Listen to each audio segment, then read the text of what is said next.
We, the Mets fans, are pissed. It's a third straight series sweep for the New York Mets, and we have a lot to talk about. And I have two people with me tonight, Gary on my left and Dylan below me. But let's run the intro first so you can experience all the pain that is New York Mets baseball. Meet the Mets, meet the Mets. Step right up and greet the Mets. Bring your kiddies, bring your wife. Guaranteed to have the time of your life, because the Mets are really socking the ball, knocking those home runs over the wall. East side, west side, everybody's coming down to meet the METS Mets of New York Town. Hello, everybody. Welcome into the Bleed Orange and Blue podcast. My name is TJ Labby. Gary King III joins me tonight.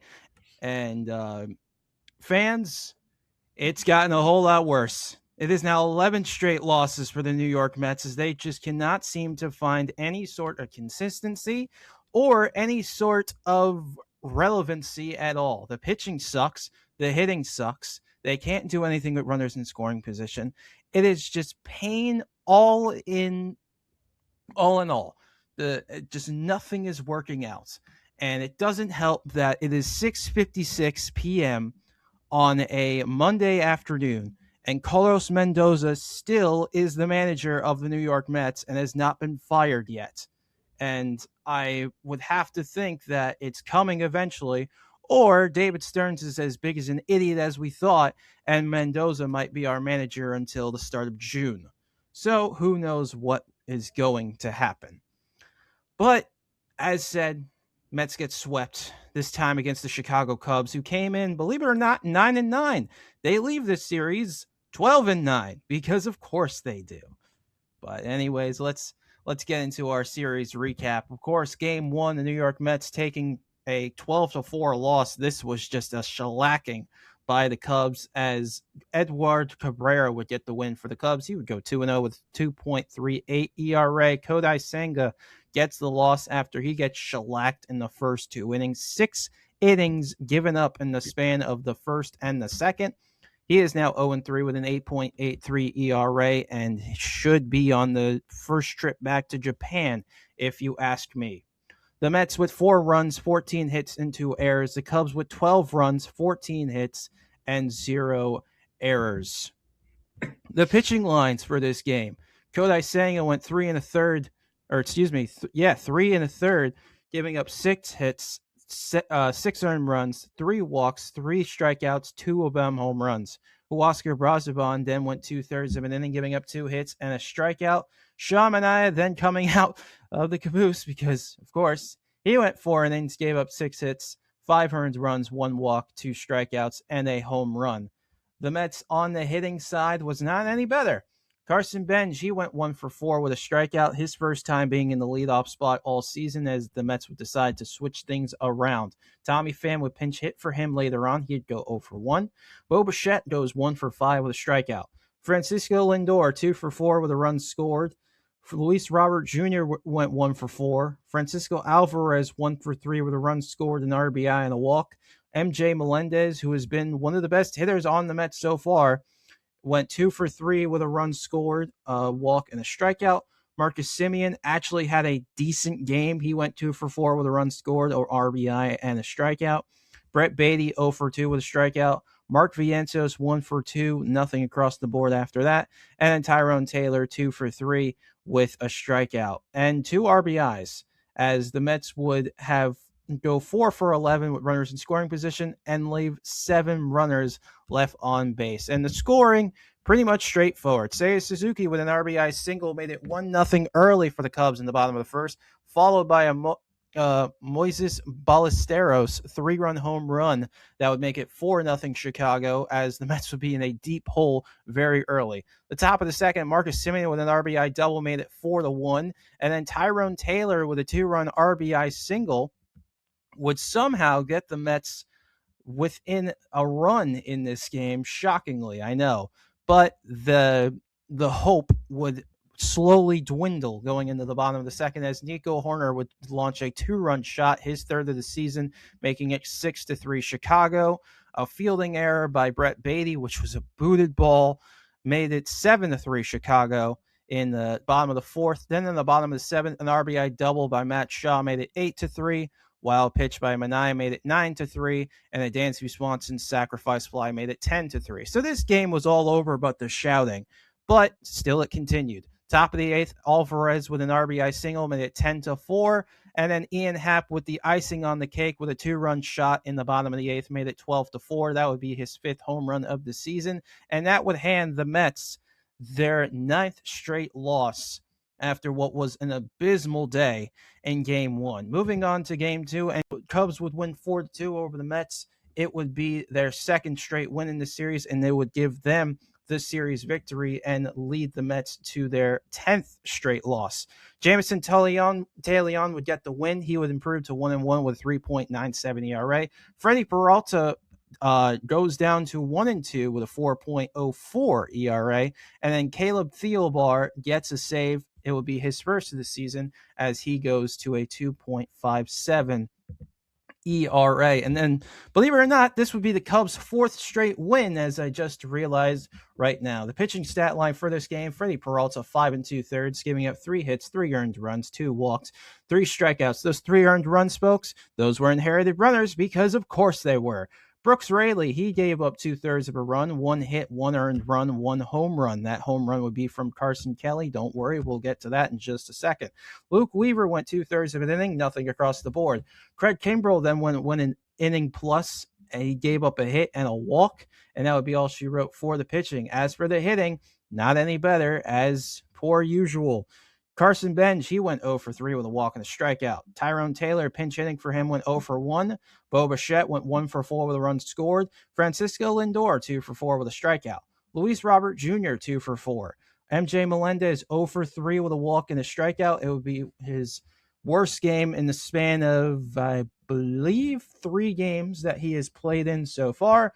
Alvarez, 0-4. Mark Vientos, 1-4 with a run scored and an RBI and a strikeout. Beatty, 0-2 with a walk. Tommy Pham would pinch hit for him. He went 0-1 with a strikeout. Marcus Semien would go 1-3 with a walk and a strikeout. And in this game as well, the Mets would go 0-6 with runners in scoring position and leave 8 runners left on base. What happened in this game? I'm so glad you asked. Mark Vientos with a solo home run would give the Mets an early lead, 1-0 in the top of the second, but it would not last long. As in the bottom of the second, Ian Happ would homer his 2nd straight day with a home run. It would be his 6th of the season, as it would be tied up 1-1. Then in the bottom of the 6th, that's where it got shaky. A first pitch fastball to Carson Kelly, and he absolutely demolished it over the left field wall, and that would give Chicago the 4-1 lead, and they would not relinquish it. But the Mets would somehow score another run, making it 4-2 off a fielding error by Nico Horner that would score Bo Bichette, making it 4-2, and that was all she wrote.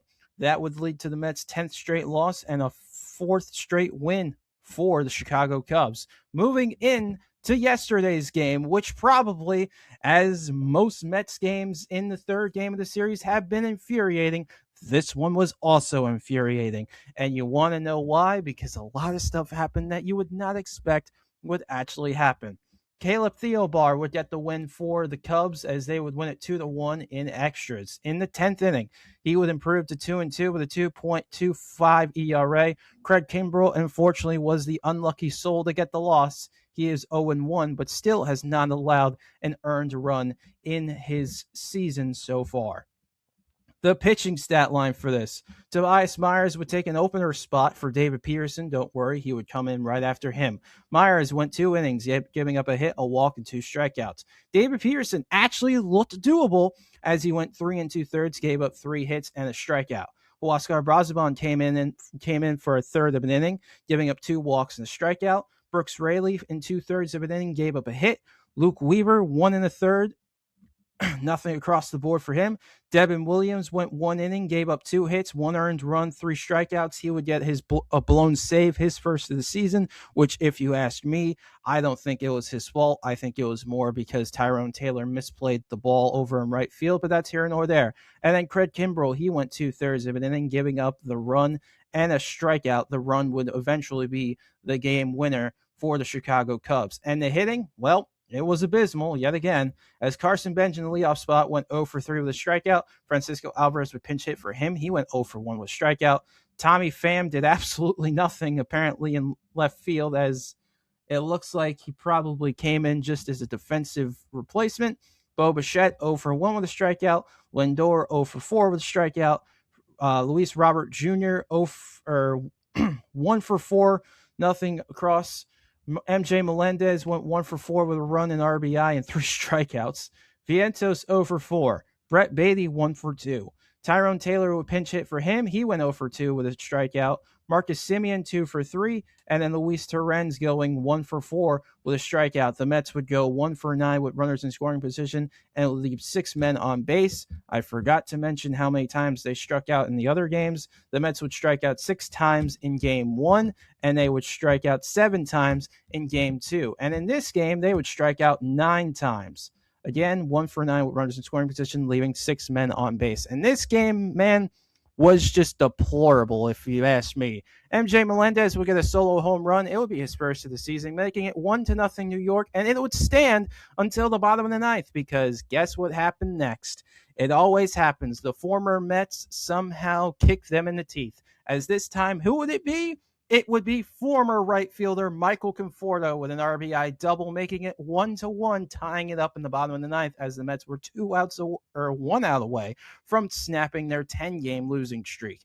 And then Nico Horner with a sacrifice fly in the bottom of the 10th would win the game for Chicago, as the Mets would go now to 11 straight games, their worst losing streak since 2004, and the Cubs would improve to 12-9 with their 5th straight win. Now that I got everything out of the way, folks, what do we all got to say about this mess?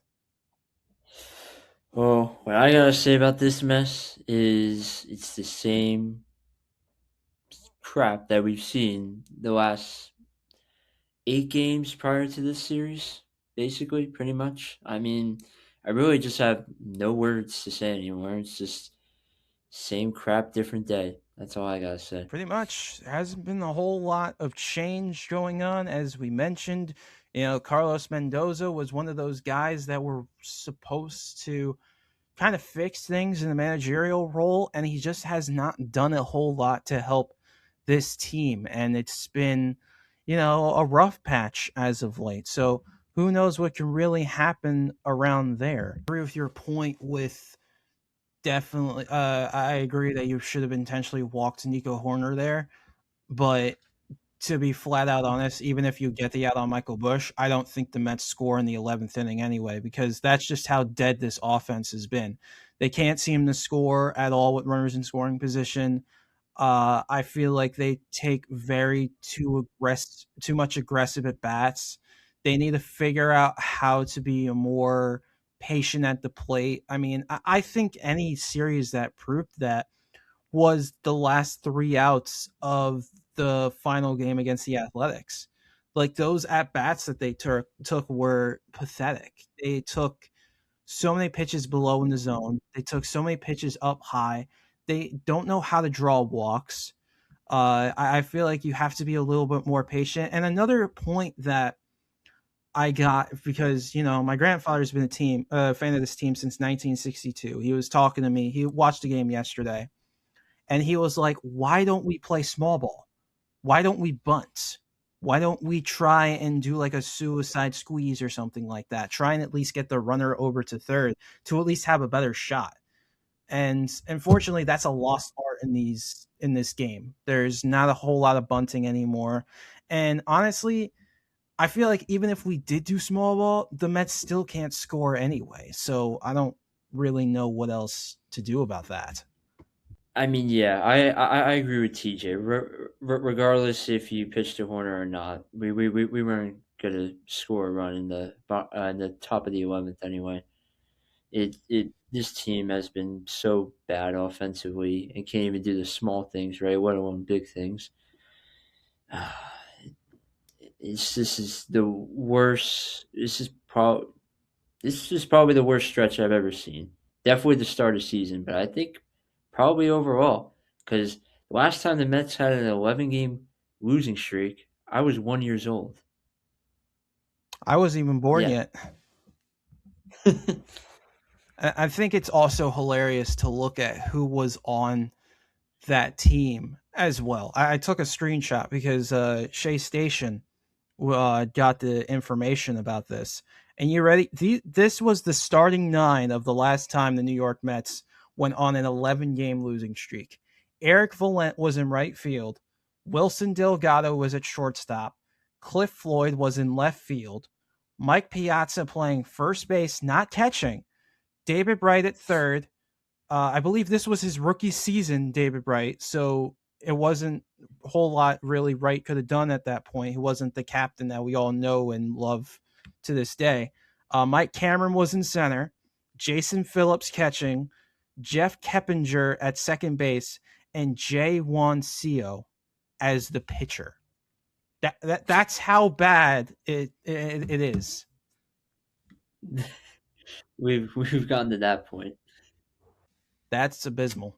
That is abysmal. And I think it's even more funnier that somehow, some way, the Kansas City Royals are tied with us for the worst record in the league when you think the Mets would just be in dead last in every statistic, in every category, and in every metric in this league. But somehow, some way, the Royals are tied with us for one of the worst records in baseball. Such a disgrace. It really is. But the way that this has been going, and it's sad but true, man. Every single first baseman that we have trotted out there, Pete Alonso clears all four of them. Plain Yeah. and simple. Pete's in his own little group up here. Meanwhile, the rest are like down Yep. here. And I think what's worse about this whole thing too is that and it's true because there were several Mets fans that said this team and the way that it was constructed, it's not going to be able to figure out how to be good, and it's not going to be figure out how to be consistent. And a lot of people said that, with all the moves made, that this is going to be one of the worst teams in Mets history. And it's hard to argue right now in where we are on April 20th of 2026 that it's not true, because it's just been terrible. Yeah, this is I read something on Saturday after the loss on Saturday that this is the worst start we've had since 1983, where we finished with a 68-94 record. But that year we acquired Keith Hernandez. That was the start of building that '86 team that ultimately went on to win it, and ever since then being the last Met team to win a championship. I think the point that I made once we got rid of all of our out of the core three guys, including trading McNeil, I feel like that if anybody remembers 1986, the Mets win the World Series. This is the last time the Mets won the World Series. But then after that World Series, a lot of people got or left. Kevin Mitchell left. Ray Knight left. A lot of key guys on that 86 team left, and the 87 team was not good at all. It was until 88, of which maybe the Mets had another shot, but then they didn't do anything in 88.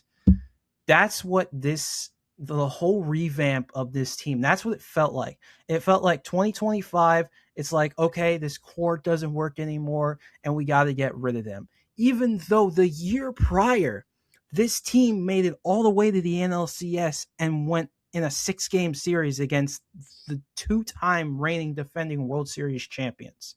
So, in my personal opinion, if I was, David Stearns in this spot, Pete's coming back.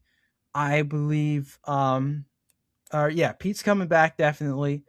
I would try to at least maybe put up a better offer for Diaz for him to come back, even though because here's the thing, even though what we know now of him being out 3 months with this injury with the Dodgers, we don't know if that happens if we resign him and he stays a Met. Because and I would have never traded Nimmo. I would have kept Alonso. I would have kept Diaz. McNeil is one of those shaky spots because I don't know if I actually trade him to maybe get a better person or if I keep him to try and see if he can be more of a reliable option out in the outfield. That's the tough part. Marte, I'm perfectly fine with getting rid of. A lot of the other guys that we got rid of, I'm perfectly fine with getting rid of. Ryan Stanek was perfectly fine. I would have liked getting Tyler Rogers back. That sucks getting rid of him, unfortunately. I think it sucks that Brooks Raley, unfortunately, I think is reaching the end of his road, and I think age is finally getting to him. The ageless wonder is unfortunately cracking at the Shields. I mean, Craig Kimbrell has been doing a spot on job right now for this team, which a lot of people didn't think would happen considering his age, of course. But he's definitely helped as a veteran bullpen guy. The issue is that the Mets don't have a reliable left-handed pitcher. David Peterson sucks. Sean Manaea sucks. And even if the Mets try to spend the big bucks on going after someone like Ranger Suarez, who knows if the same thing that's going on with him in Boston happens to him in Queens. But also he was getting roughed up in his last season with Philadelphia as well. So it's a lot of moving parts that may not work. But if my personal opinion, I would have kept the core three and I would have ran it back just like Philadelphia did. That's my personal opinion. I mean, for me, it's a little bit different. I mean, I definitely would have kept Alonso and Diaz, no problem. Nimmo, we got rid of him because of the final 5 or 6 years, whatever it was on the contract, and it was going to be a lot of Yeah. money. And he's on the decline of his career. As much as I probably feel weird saying that because he was hitting the ball well like a couple weeks ago, and now his numbers are coming down to earth a bit. Like, I think he'll end up with a solid season in Texas, but he's getting up there. I mean, I know Simeon's getting up there, but it's less years to deal with, and it's just Nimmo. Yeah, I was fine with getting rid of Nimmo. Probably for the guy that we got him for, it's not looking good right now, and it's not looking. It's definitely not looking good offensively right So now. Defensively, it's looking all yeah, right. so I'm going to stop you right there. The one thing that I have really figured out, and it's no harm towards Marcus Simeon, the man, or Marcus Simeon, the player, but I feel like the way that I've seen these teams being constructed in the past before, and like no disrespect to Marcus Simeon, but the Nimmo to Texas for Simeon to here trade felt like a Wilpon move. Plain and simple. Yeah, I mean, yeah, I really can't say much more than yeah, because it does feel like it. Because it feels like we're taking on somebody, yes, with more money, but less years left on his Yeah. deal than what Nicholas currently has. I agree. I do agree, but I mean, also same similar case with that is that the team faltered. The team couldn't figure out any sign of consistency or anything, and the top guys weren't hitting. Nimmo wasn't hitting. Alonso wasn't hitting. Soto was hitting, but all he could really muster was solo shots. He couldn't really do a whole lot with runners in scoring position. Um, and it didn't help that the pitching fizzled out as well. Jonah Tong, he had a great season opener, and I feel like we rushed him way too quickly. But it was also the case of, throwing over 47 pitchers out last season. It didn't help. Nolan McClain, the only silver lining from that whole back half of that last season was Nolan McClain. And he is one of those guys that has really been producing quite well. He has been one of the best prospects that the Mets have seen in years. The only issue is he is getting the Jacob deGrom treatment of which the offense cannot score runs and give him run support. We talk about run prevention. We talk about all that stuff with the defense. What about run support? Because it does not seem that no one on this team can figure out how to hit. Bichette's still trying to get his groove on with his bat. Semien just looks incredibly lost and just does not seem like he's going to find any sort of consistency at all. Vientos is done. Beatty is done. Lindor looks disinterested and just doesn't want to be here anymore.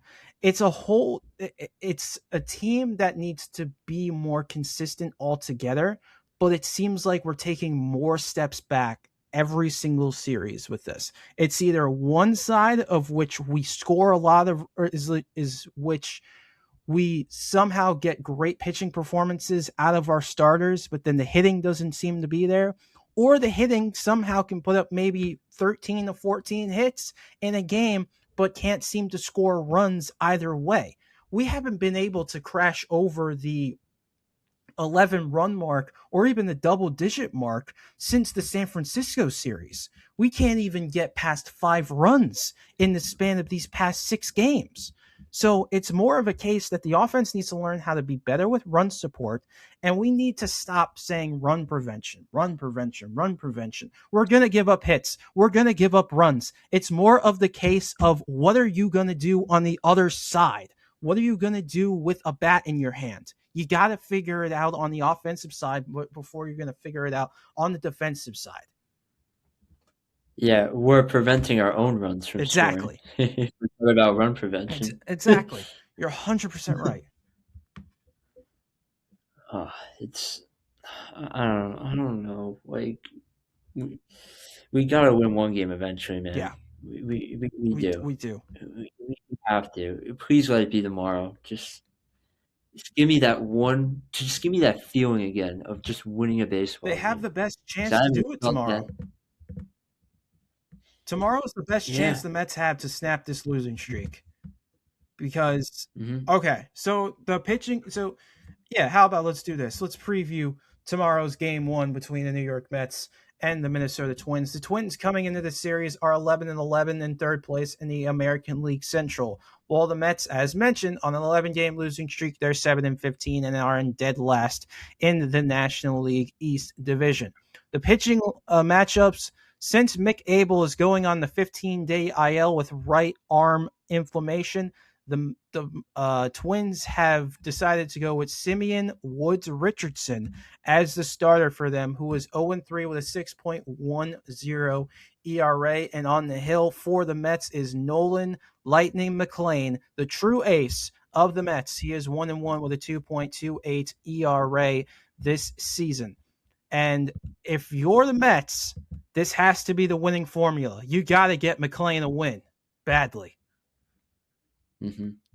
So now is the time to, get all this stuff ready to go. Yeah, my thoughts on the pitching matchup, it's favorable for us, so we should win.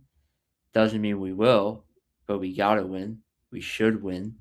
We can win. I agree. This is a matchup that favors the Mets. You got to get runs on the board for McLean and then just let him do the rest. He's one of those guys that you got to lean on, and truly, he is the next Jacob deGrom if used correctly. That's what I truly believe can happen. And hopefully tomorrow night, the New York Mets can put it all together and snap an 11-game losing streak.